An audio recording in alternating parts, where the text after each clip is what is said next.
friends. Before we dive into the episode, I have some exciting news to share. Heartbeat Narratives now has a brand new home online at heartbeatnarrativespodcast.com.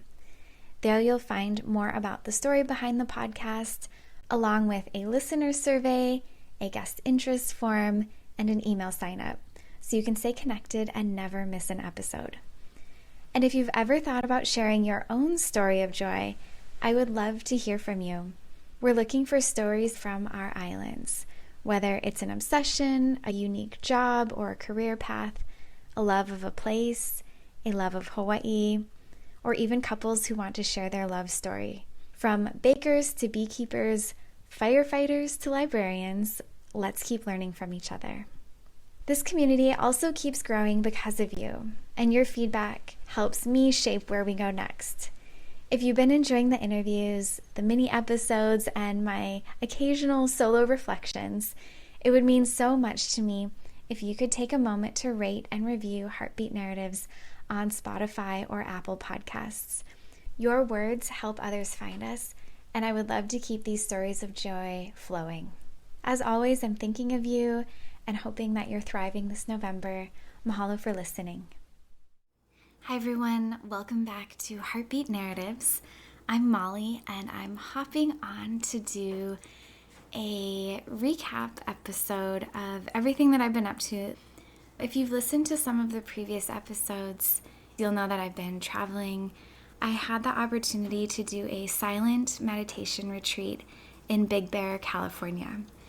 I had made a commitment to myself that I would do a meditation retreat in 2025. It was one of my New Year's resolutions. And usually I don't follow my resolutions. I usually forget them by like March. But this one I felt really committed to because I've always wanted to do a meditation retreat to kind of tap into that inner, deeper voice within myself. And so now I'm back in Hawaii, finding my voice again after being silent for 5 days. It was so different than anything I've ever done. As I'm recording this, it is a rainy Monday night and I just had my first day back at work. So I'm feeling a little bit overwhelmed at the contrast between having been silent all last week and being back in the real world where there are so many sensory inputs. It's so weird to watch my brain and my body process things differently because my brain is like, oh yeah, this is my normal routine. This is the daily grind. I'm good at multitasking. But my body is just way in a different place. It feels like my body has slowed down so much. I've been wanting to do something like this for years and years. And in the last year and a half, I've really stepped up my meditation practice. Everyone calls it different things. It might be contemplative prayer, or it could be just being in silence or being in the flow of a sport or gardening, or just being in a state of internal awareness and being completely present. Some people find that when they're doing like things that are high adrenaline, like rock climbing or cliff jumping, hiking, all sorts of things. Like people who are adrenaline junkies love being in the present moment, so they're often attracted to like high risk activities. But you can also bring yourself into the present moment through meditation and just that stillness. So almost every day I sit out on my lanai and I either listen to like a narrated meditation or I sit in silence. And it can be anywhere from like 4 minutes to 45 minutes. That's on the high end for me. But I feel so much more centered when I do this.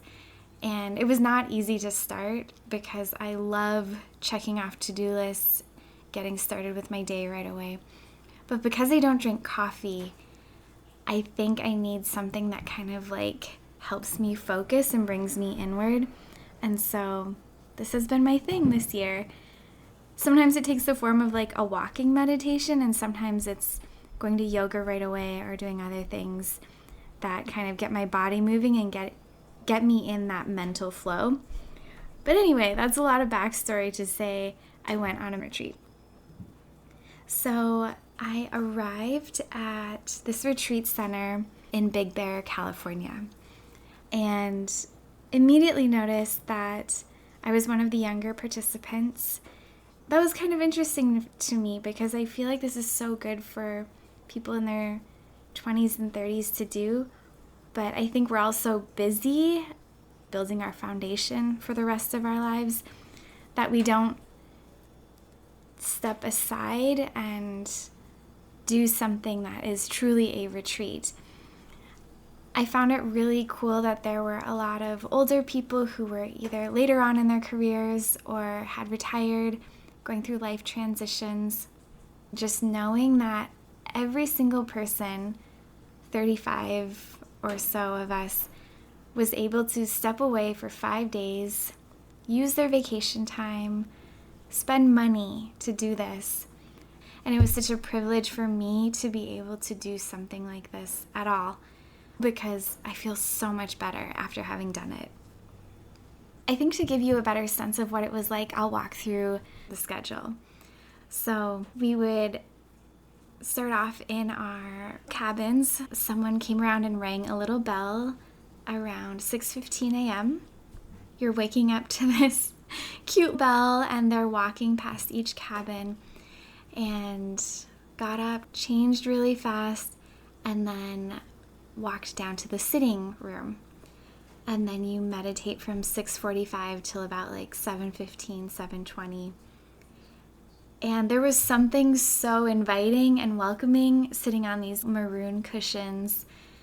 You're right in the middle of these pine trees, and it smells good. You're truly immersed in nature in the forest. And something about the cool air was really refreshing, and like I was able to be very clear-headed and almost take deeper breaths, because it was the first time I only had to focus on my breath or find another anchor within the outer environment, whether it was through like open awareness of all the little sounds or more focused awareness. For me, when I meditate and sit there in silence, my breath is that constant anchor that I can come back to and find deep relaxation and peace in. But I didn't realize that until I went on the retreat, how solid I felt in that as the steady reminder of I can be present in this moment. So it's really easy to get distracted. You start to notice all the sounds in the room. A lot of people were sneezing, shuffling their feet, zipping up their sweaters. I tried my best not to move too much, but you notice every itch, you notice the people around you, and they even asked all of us not to wear scented products, any strong colognes, because when you're sharing space for that long with people, you'll notice every kind of smell. I bought unscented deodorant for the first time in my life, and they provided all of these unscented products, shampoo, conditioner, things like that. And I realized that this might be kind of weird for everyone, because this seems like a very specific desire of mine to go into silence. So if this is too far-fetched, totally fine. I've had 10 years to build up wanting to do something like this, so feel free to continue listening if this is kind of intriguing. I just felt really inclined to record about it because there were a couple of funny stories that came out, and I had a lot of time to think. So after that first 30-ish minute meditation, you walk up to the eating hall. Everything was vegetarian. I don't think I've had that many vegetables for 5 days in a row ever in my life. So a lot of salads, soups, stews, tacos, bean salads, toast and peanut butter, all kinds of nut butters, tea, coffee. I think we had cookies twice last week, and they even had these squares of dark chocolate if you really felt like indulging. And for those who had a harder time going without more protein, they also provided a refrigerator with hard-boiled eggs, Greek yogurt, milk, and then emotional support cheese. And so I didn't think that I would need the emotional support cheese, but by the third day, I just missed cheese so much, like having something salty. And my electrolytes were just super low, so having more protein and salt was really, really helpful for like feeling like a normal human. It was really nice to get those cookies because all you're thinking about in between these meditation sessions is, what am I going to eat next? What do I have to look forward to? So that was the meal situation. We would go back at 8:45 to the meditation hall and receive a talk by the people who were leading the retreat, who were longtime meditators within the Buddhist tradition. This particular retreat was very welcoming to people of all faith backgrounds. You didn't need to be Buddhist to attend. And a lot of the material was more secularized so that it could be accessible to all people in many different contexts. Whether you're dealing with PTSD or working with kids or super new to meditating, it felt really approachable. And I loved that because I have very little experience with meditation in general. I noticed that my attention was so focused that I would get these awesome, brilliant ideas just kind of dropped into my head throughout the days because I wasn't distracted by my phone. My phone was such a crutch. That first day, we even did a cell phone renunciation event where you would write your name on this blue painter's tape and then tape it to the back of your phone, and you walked up and put it in this basket. And letting go of my phone was so nice. I didn't think that I necessarily would enjoy not having my phone because I definitely had some moments where that would have been my default, to check my phone, scroll on Instagram, check my emails, text people. But I didn't have that opportunity, so I wasn't even tempted by it. And I'm so happy I got that chance to rewire my brain to do other things. Moving into mid-morning and lunchtime, we continued to do like 30-minute sits and the 30-minute walking meditations. The grounds of the retreat center were so perfect for walking and hiking. And it was funny to just see all these people wearing like their winter jackets and hiking boots, walking super slowly and just sort of paying attention to how your feet touch the ground and your balance, and just gently moving through the world, but not talking or interacting with each other. There was a lot of nodding, like bowing to each other, since we couldn't necessarily make a lot of eye contact or speak, to just honor someone who might hold the door open for you. Just kind of like, nod your head or like put your hand to your heart. There was just limited interaction between the participants. We took that vow of noble silence to really honor that inner experience that each of us was seeking. Let's see. So lunchtime, back to eating. I had a yogi job, and each of us signed up for a 30-minute job each day, and it was the same over the 5 days. They said that they would always need people to work in the kitchens, so I signed up to wash the big pots and pans. The first day, I ate my lunch in silence. We're all sitting next to each other, but we're not looking up. We're just mindfully trying to eat and savor everything. And I stood up and I was like, okay, where do I go in the kitchen? And I swear there were like 5 doors, and they all said staff only. So I didn't want to just like walk into a random kitchen door. So I looked around and I saw this woman who was an employee. And I was like, oh no, I'm going to break my vow of silence, but I really have no idea where to go. And they did give us permission to speak if we really needed to, or to whisper. And so I like tapped her on the shoulder and I was like, I'm a pot washer. And then she pointed to one of the doors and I walked in. So when I broke my vow of silence on the first day, it was to say 4 very important words: I'm a pot washer. So I didn't expect that to be the most important thing I was going to say that day, but it turns out it was. But washing all the pots, you feel very productive. We were in this big kitchen and I was like the rinser, rinsing all the food off. The middle person was like the soap scrubber, and the third person was the rinser and sanitizer, and then they would put everything away on the drying racks.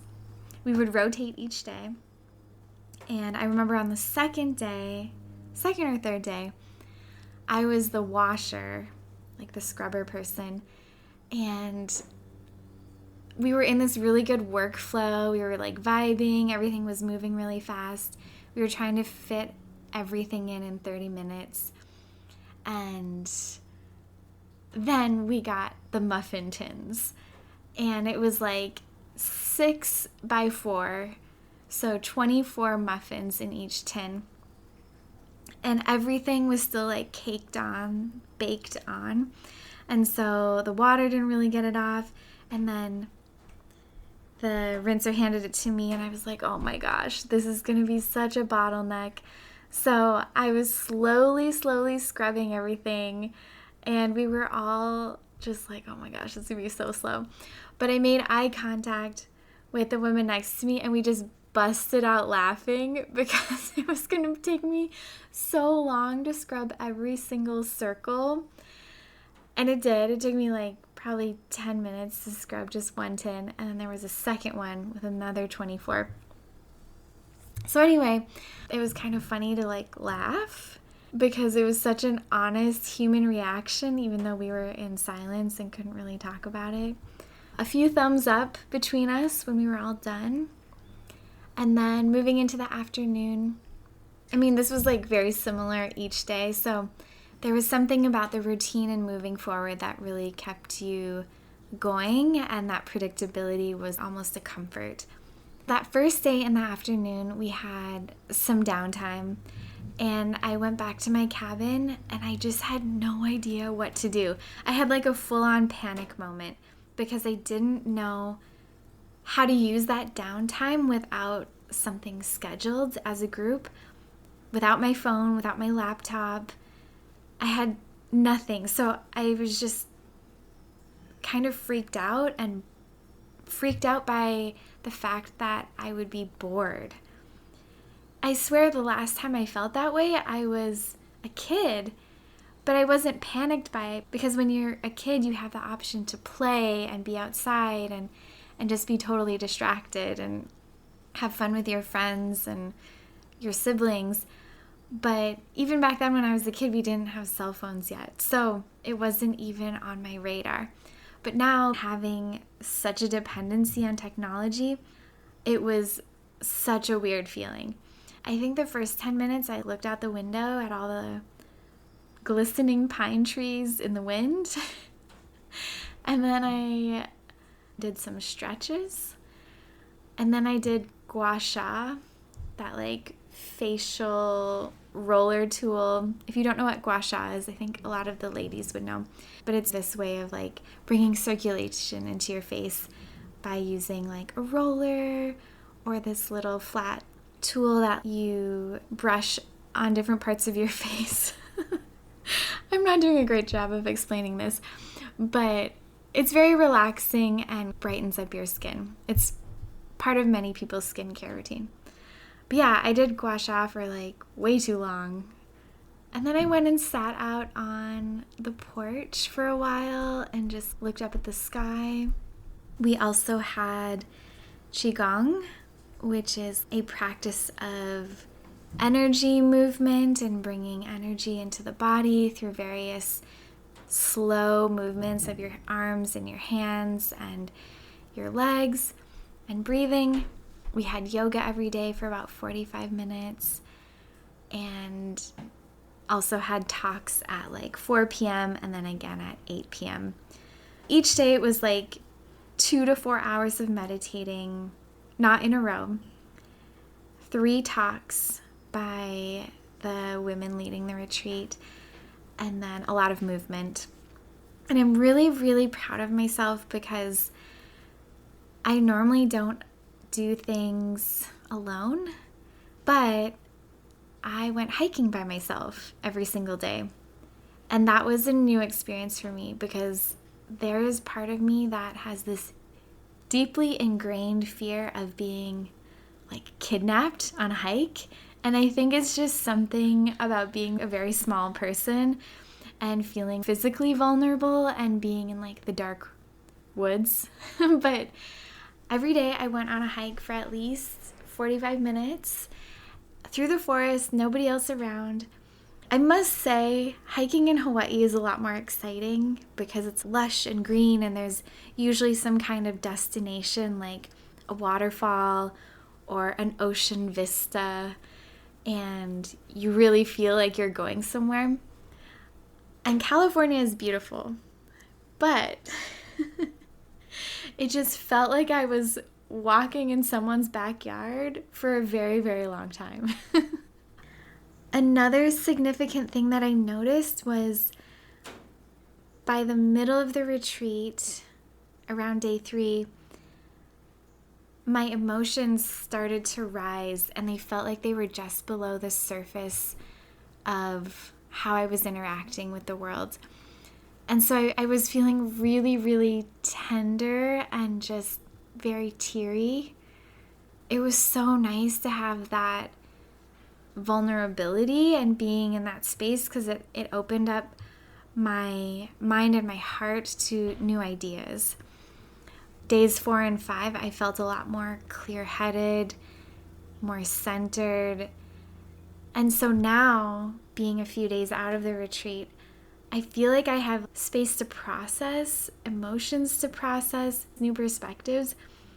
And this is the first time I feel this massive shift internally. I'm actually very much drawn to the idea of doing a silent retreat every year just for that emotional maintenance.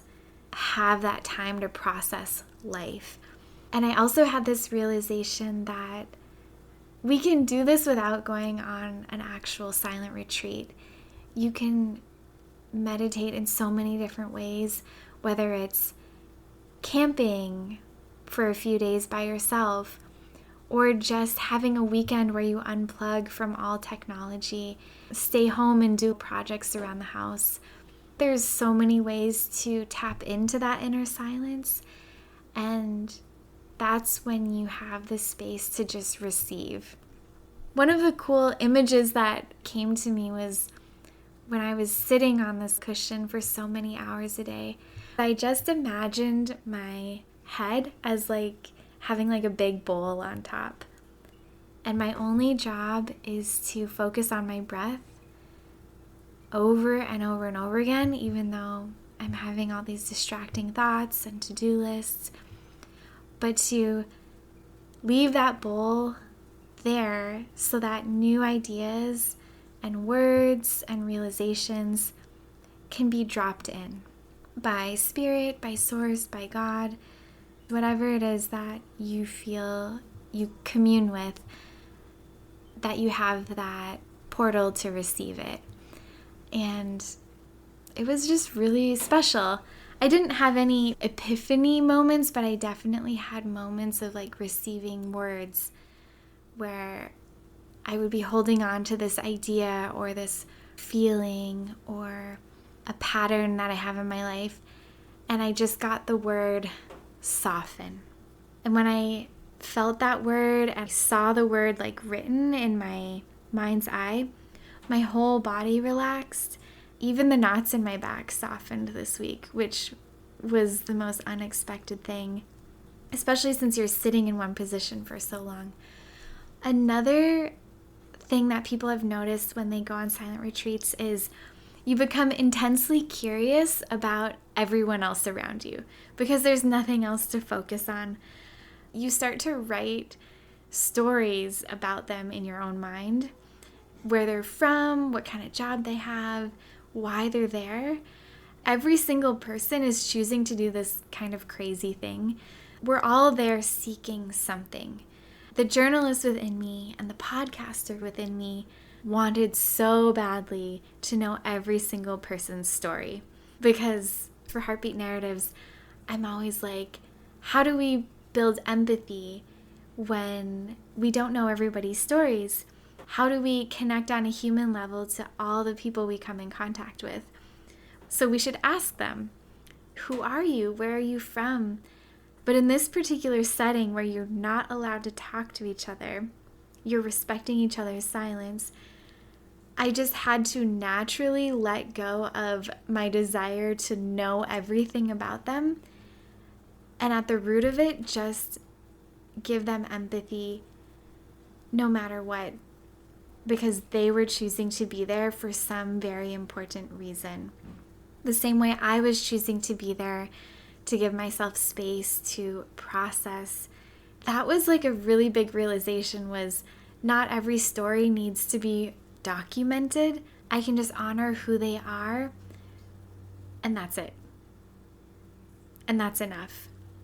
I'll transition to the last day where we got to break the silence after our 6:45 a.m. morning meditation. And everyone was like really excited to talk to each other. We had been given opportunities throughout the week to ask questions of the teachers, but it wasn't like we had a lot of interaction one-on-one with people. We did have an exercise where we could talk to one other person and ask them over and over again what they were noticing. I noticed even in that brief exercise, just making eye contact with someone for an extended period felt really intense. And I was like, how do I do this in everyday life all the time? Talking to new people, reading their body language, feeling my own heartbeat and my own breath and other sensations in my body. How do I take in all this sensory input?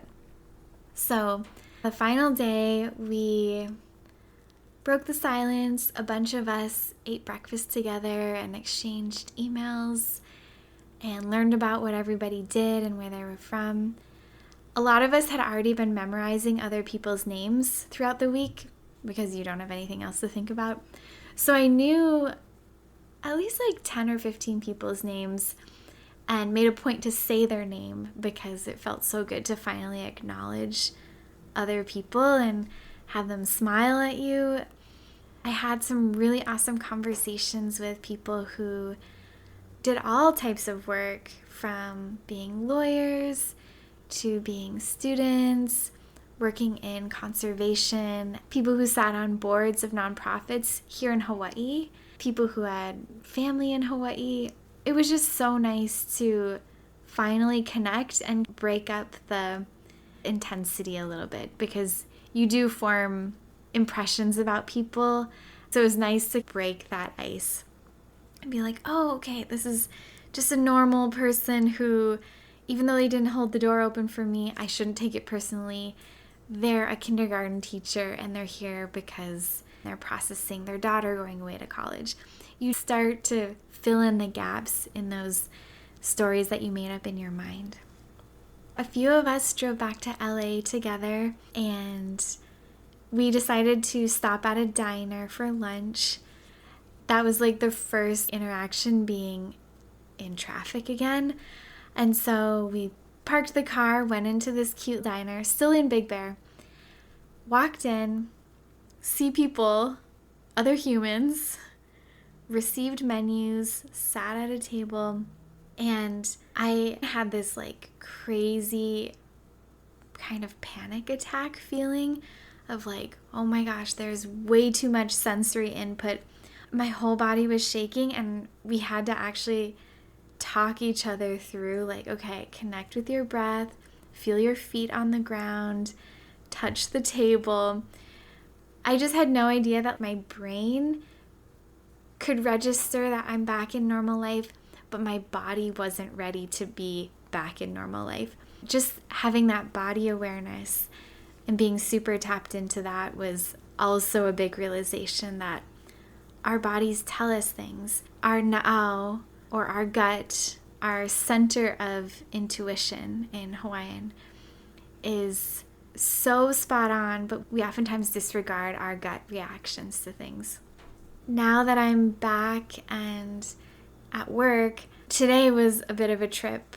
I woke up at 6:30 in the morning, did a 10-minute meditation, and went on a walk in my neighborhood. Usually it takes me 40 minutes, but for some reason today this walk took me an hour and 15 minutes.